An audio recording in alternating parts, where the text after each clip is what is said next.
उम्मीदवार शॉर्टलिस्ट हुए हैं उनके लिए एक बहुत जरूरी अपडेट आया है। तो अब सिलेक्शन प्रोसेस का अगला स्टेप क्या है और उसके लिए करना क्या होगा, चलिए इसी को समझते हैं। देखिए, ये राजस्थान कर्मचारी चयन बोर्ड की तरफ से जारी किया गया ऑफिशियल नोटिस है। तो जो भी जानकारी हम यहाँ पर डिस्कस कर रहे हैं वो पूरी तरह से इसी दस्तावेज पर आधारित है, यानी कि एकदम भरोसेमंद है। तो सबसे बड़ा सवाल यही है कि इन 5,578 सीएचओ पदों के लिए जिन उम्मीदवारों को शॉर्टलिस्ट किया गया है उन्हें अब ठीक ठीक करना क्या है। चलिए इस पूरी प्रक्रिया को एक एक करके समझते हैं। तो भर्ती प्रक्रिया के अगले चरण में क्या होने वाला है, सबसे जरूरी बात यह समझना है कि शॉर्टलिस्ट हुए कैंडिडेट्स को फौरन कौन से कदम उठाने हैं। तो अगला स्टेप है डॉक्यूमेंट वेरिफिकेशन का। ये एक बहुत ही जरूरी प्रक्रिया है, मतलब ये मैंडेटरी है और जितने भी उम्मीदवार प्रोविजनली शॉर्टलिस्ट हुए हैं उन सभी को इसे पूरा करना ही होगा।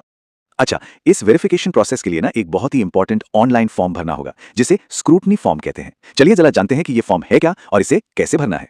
ऑफिशियली इसका नाम है डिटेल्ड फॉर्म कम स्क्रूटनी फॉर्म।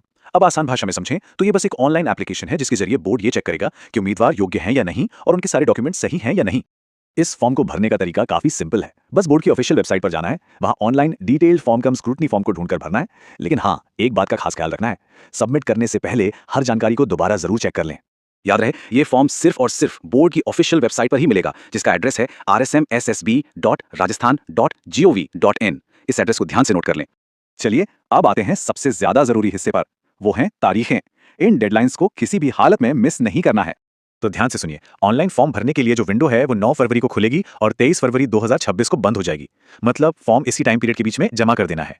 एक बात पर और गौर कीजिएगा, ऑफिशियल नोटिस में ये साफ साफ लिखा हुआ है कि इसके बाद कोई दूसरा मौका नहीं दिया जाएगा। तो मेरी सलाह है कि आखिरी तारीख का इंतजार बिल्कुल भी ना करें। ठीक है, तो ऑनलाइन फॉर्म तो जमा कर दिया, पर उसके बाद क्या? आइए अब आगे की तैयारी पर भी एक नजर डाल लेते हैं।